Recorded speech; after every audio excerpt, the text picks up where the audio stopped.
Chapter scheduled Dory's city as autumn arrived sooner than Jomli expected. While modern students were just starting school after summer, Dory, as summer was fading, the first autumn breeze scattering yellow leaves to the supermarket as doorstep. In contrast, Jomli's hometown, a southern city, had endless summers, while other world residents donned thick clothes. He sweated in t-shirts. Thus, caught between seasons, Jomli caught a cold. Mr. John, first time in Dory. Huh? Winters here are long and cold. Gotta prepare early. A customer buying hot pot base said, chuckling at Jomli's red nose. This time of year, sickness spikes, so cold potions are hard. I recommend the potion shop at the street as entrance. Their cold potion tastes better. His companion disagreed. Tastier, sure, but full effect, Maltness is better. One dose cures you, unlike others needing multiple. True, but Maltness taste. Maltness is only 50 coppers more. Magic potions weren't cheap. One less dose saved money. So despite Maltness' vile taste, customers flocked there. Those recommending the potion to Jomli grimaced at the thought. If they could afford it, they'd never choose Maltness. Jomli, he silently sipped his cold medicine. Though otherworld potions were miraculous, the bizarre ingredients and dreaded taste made him stick to modern medicine. Advanced enough for a simple cold, but perhaps due to shuttling between autumn and summer. Despite his usual health, this cold lingered for days. With autumn, hot pot base sales soared. Though popular in summer, eating hot pot by a stove in the heat was torture. Now, in the chill, nothing beat a steaming pot. Previously, residents leaned towards spicy noodle soup, but someone started the proper hot pot style cooking and eating at the table. Except for etiquette-conscious nobles, ordinary folk and adventurers embraced it. Among bases, spicy hot pot reigned. Its fiery, addictive taste captivated even spice-averse folks. In cold weather, chili's warming effect made it irresistible. Residents sweated profusely yet kept eating, sending off another hot pot base customer. Jomli eyed the dwindling stock, considering increasing orders. Hot pot bases were the supermarket as top seller. Dory's daily consumption was huge, not counting those deterred by the 5 silver price. As his time in the other world grew, merchants began buying wholesale, taking supermarket goods to other cities. Though results were unclear, many showed interest, favoring durable instant foods. Besides hot pot bases, could he recommend other goods? Ding dong! Someone entered. Jomli looked up a regular. He meant to greet them but sneezed instead. Chris noticed his sickly look. Mr. John, why not get a cold potion? No, I'm fine.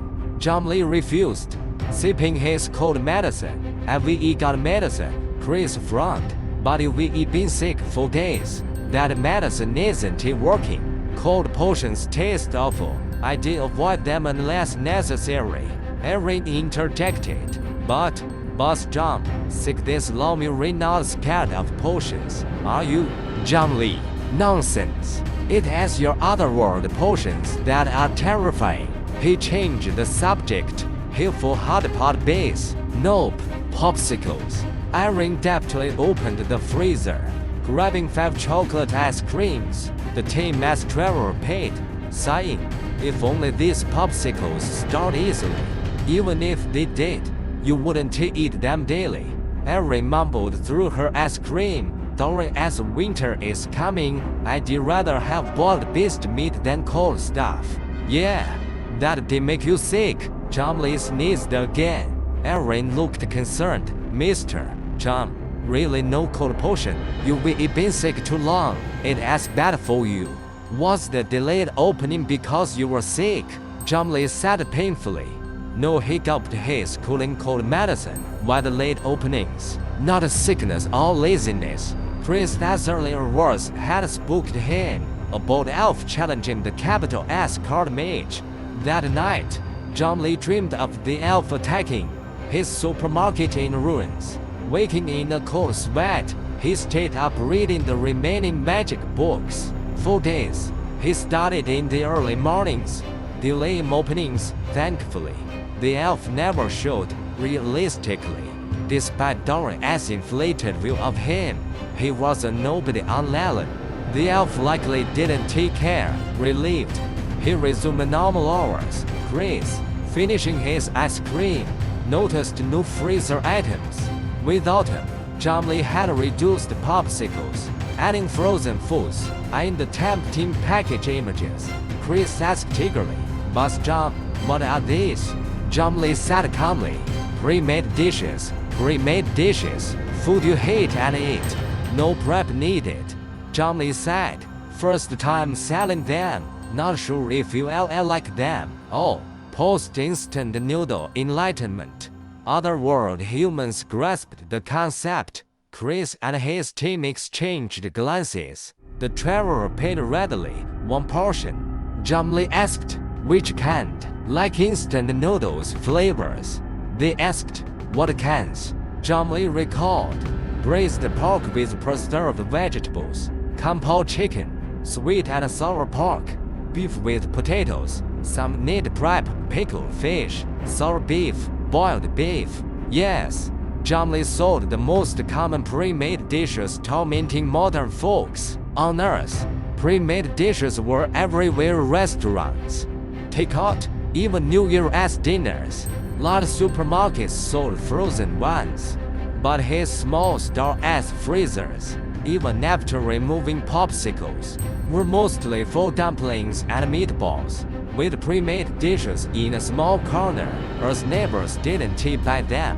But he stocked a few for otherworld customers. Though untested, they were intrigued. Hearing the unfamiliar names chicken, beef, and fish were clear, but preserved vegetables, compo, sweet and sour, they wondered if they were new ingredients. After debating, they chose the 4 heat and eat options to try each flavor. Being frozen, without magic ice boxes, they couldn't taste all long and planned to eat them for lunch. What would these pre-made dishes taste like? As delicious as their first instant noodles. Chris and his team were thrilled.